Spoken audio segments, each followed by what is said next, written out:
আপনি জানেন কি আমরা প্রতিদিন 3 থেকে 4 ঘন্টা সময় এই মোবাইল স্ক্রিনে ব্যয় করছি, আর এই পরিমাণ সময় আমাদের স্বাস্থ্য সম্পর্কে এবং আমাদের কাজের উপর কি প্রভাব ফেলেছে? মোবাইল ফোনে আপনি কতটা সময় ব্যয় করছেন একবারও কি ভেবে দেখেছেন? অতিরিক্ত সময় আমাদের জীবনে কি প্রভাব ফেলেছে? তবে চলুন জেনে নেই মোবাইলের নেশা, ফোন অ্যাডিকশন, মোবাইলের নেশা যে কতটা খারাপ আজকে আমি তোমাদেরকে বলবো এবং প্রমাণ সহকারে দেখাবো। তাই আমি বলবো এই ভিডিওটির প্রত্যেকটি কথা খুবই হেল্পফুল, তোমাদের সকলের জীবনকে পুরোপুরিভাবে বদলে দেবে এবং তোমাকে একজন সফল মানুষ বানিয়ে ছাড়বে। তাই এই ভিডিওটি অবশ্যই শেষ পর্যন্ত কন্টিনিউ করবে। তাহলে চলো ভিডিওটি শুরু করা যাক। একটা সময় মোবাইল ফোনকে আমরা ব্যবহার করতাম, আর এখন মোবাইল ফোন আমাদেরকে ব্যবহার করে। চলো জেনে নেই এই মোবাইল ফোন কিভাবে আমাদেরকে ব্যবহার করছে। আমাকে অনেকজনেই মেসেজ করে, ইমেল করে এবং আমার অনেক ভিডিওতে কমেন্ট করে বলেছে যে ভাইয়া, আমি এই মোবাইল ফোনের নেশা থেকে বেরিয়ে আসতে পারছি না, আমি কিভাবে এই মোবাইল ফোনের নেশা থেকে বেরিয়ে আসব? এটার উপরে আমাদেরকে একটি ভিডিও দিন। তাই আজকের এই ভিডিওটি আপনাদের কমেন্টের উপর হতে চলেছে, তাই অবশ্যই মনোযোগ দিয়ে দেখবেন। দেখো, পৃথিবীতে এখন যদি সব থেকে বেশি কোনো নেশা থেকে থাকে সেটা হচ্ছে ফোন অ্যাডিকশন, মোবাইলের নেশা। Most user in the world 2024। দেখো 2023-এ এসে দেখা গেছে বর্তমানে বাংলাদেশে মোবাইল ইউজারদের সংখ্যা প্রায় 17 কোটি এবং 2024-এ এসে দেখা গেছে এখন মোবাইল ইউজারের সংখ্যা এসে দাঁড়িয়েছে 18 থেকে 19 কোটি। আজ যদি তোমাকে বলা হয় যে তুমি একবেলা না খেয়ে থাকবে, তুমি একবেলা না খেয়ে থাকতে রাজি হবে, কিন্তু মোবাইল ফোন ছাড়া তুমি 1 ঘন্টাও থাকতে পারবে না, কারণ এখন আমরা সবাই এই মোবাইলের নেশায় আসক্ত। দেখো, বাংলাদেশে কোটা আন্দোলন চলাকালীন 8 থেকে 10 দিন ইন্টারনেট না থাকার কারণে মানুষের পাগলের মতো অবস্থা, কারণ এখন প্রতিটা মানুষ এই সোশ্যাল মিডিয়ায় আসক্ত। আগে আমরা বাহিরে যেতাম, ঘুরতাম, বন্ধুদের সাথে আড্ডা দিতাম, চায়ের দোকানে চা খেতাম, খেলা করতাম, সবার সঙ্গে বাহিরে যেতাম, মজ মস্তি আড্ডা দিতাম, সবার সাথে দেখা করতাম। এখনো দেখা হয়, মজ মস্তি হয়, ফুর্তি হয়, কিন্তু সেগুলো সবকিছুই সোশ্যাল মিডিয়ায়, অনলাইনে, হোয়াটসঅ্যাপে, ফেসবুকে, মেসেঞ্জারে। আগে মানুষ তার ডোপামিন খরচ করত পরিশ্রম করে, বাহিরে যেত, ঘুরতো, খেলাধুলা করত, আর তার ডোপামিন খরচ হতো, আর তার শরীরও তখন ভালো থাকতো।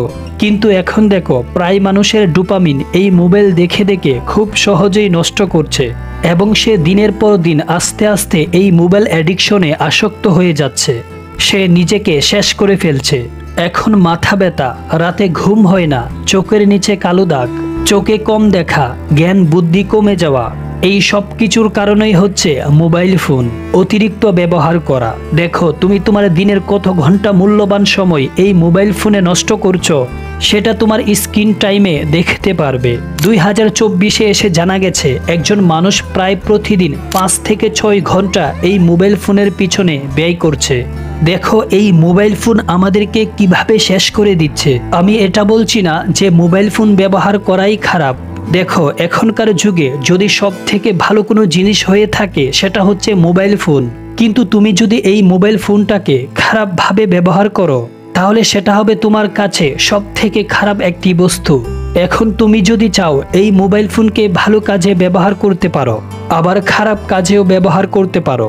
দেখো, সবার আগে নিজের মনের মধ্যে জিদ নিয়ে আসতে হবে যে আমি আজ থেকে এই মোবাইল ফোনের মধ্যে অযথা কম সময় নষ্ট করব, অথবা টাইম পাস করব না, রাত জেগে মোবাইল ফোনে দেখব না, আজকের পর থেকে খুব দ্রুত ঘুমাবো এবং সকালে খুব দ্রুত ঘুম থেকে উঠব, বাহিরে যাব, কাজে মনোযোগী হয়ে উঠব, যেটা কিনা আমার জীবনের জন্য খুবই খুবই ভালো।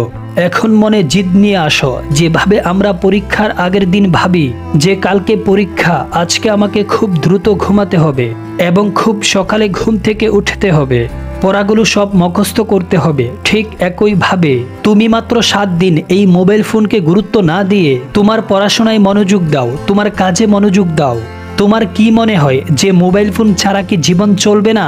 কই, বাংলাদেশে তো 10 থেকে 12 দিন ইন্টারনেট ছিল না। কেউ কোনো প্রতিবাদ করেছে? কারো জীবন থেমে গিয়েছে? নাকি কোনো মানুষ না খেয়ে থেকেছে? দেখো, সবার জীবনেই চলছে, কোনো না কোনো ভাবে জীবন চলেই যাচ্ছে। ঠিক যেইভাবে রাতের পরে সকাল হয়, তোমার জীবনে যেহেতু সমস্যা আছে তাহলে সেটার সমাধানও আছে। কারো জীবন থেমে নেই। আর তুমি যদি ভাবো যে আমি রাত জেগে মোবাইল ফোন দেখবো আর গেম খেলবো এবং মোবাইলে মেসেজ করব, টাইম পাস করে মূল্যবান সময়গুলো বরবাদ করব, তাহলে আমি বলবো, তোমাকে বলছি, তুমি ছেলে হও কিংবা মেয়ে হও, তুমি জীবনে কিছুই করতে পারবে না। আজ থেকে কাজে মনোযোগী হও আর এই মোবাইলের নেশা থেকে বেরিয়ে আসো, বাহিরে আসো, দেখা খাও। দেখো, তুমি যদি চাও তোমাকে দিয়ে সবকিছুই সম্ভব। একজন মানুষ চাইলে সবকিছুই করতে পারে। একজন মানুষ চাইলে তার জীবনকে পুরোপুরি ভাবে পাল্টাতে পারে। দেখো, আমি তোমাকে এটা বলছি না যে তুমি মোবাইল ফোন ব্যবহার করা একেবারেই ছেড়ে দাও। আমি বলছি না যে তুমি মোবাইল ফোন ব্যবহার করো না। তুমি মোবাইল ফোন ব্যবহার করো, কিন্তু যেই কারণে তুমি এই মোবাইল ফোন ব্যবহার করছো সেই কারণটা যেন খুবই মূল্যবান হয়। দেখো, এখনকার যুগে মোবাইল ফোন খুবই একটি ভালো জিনিস। যদি তুমি এই মোবাইল ফোনটাকে ভালো কাজের জন্য ব্যবহার করো তাহলে সেটা তোমার জীবনে অনেক ভালো। আর যদি তুমি এই মোবাইল ফোনটাকে খারাপ কাজে ব্যবহার করো তাহলে তোমার জীবন শেষ। তোমার জীবন বরবাদ হয়ে যাবে, জীবনটা নষ্ট হয়ে যাবে। এখনো সময় আছে, মোবাইলে সময় দাও, কিন্তু খুব কম সময় দাও। কারণ মনে রাখবে, যেই সময় একবার চলে যায় সেই সময় আর কখনোই ফিরে আসে না। কিন্তু যদি একজন মানুষ ভুল পথে চলে যায় তাহলে সে চাইলেই নিজেকে সংশোধন করে নিতে পারে। তাই তোমার কাছে এখনো সময় আছে, এখনো বয়স আছে, তুমি সঠিক পথে ফিরে আসো। তাই জীবনে ভালো কিছু হতে চাইলে, ভালো কিছু পেতে চাইলে এই মোবাইলকে গুরুত্ব না দিয়ে নিজের কেরিয়ারকে ফোকাস করো, নিজের কাজকে ভালোবাসো, তবেই তুমি সফল হতে পারবে। তো জানি না ভিডিওর কথাগুলো কেমন লেগেছে। যদি একটুও ভালো লেগে থাকে তাহলে অবশ্যই একটি লাইক করবে আর কমেন্টে তোমার মতামত জানাবে। ভালো থাকবে, সুস্থ থাকবে। Thanks for watching.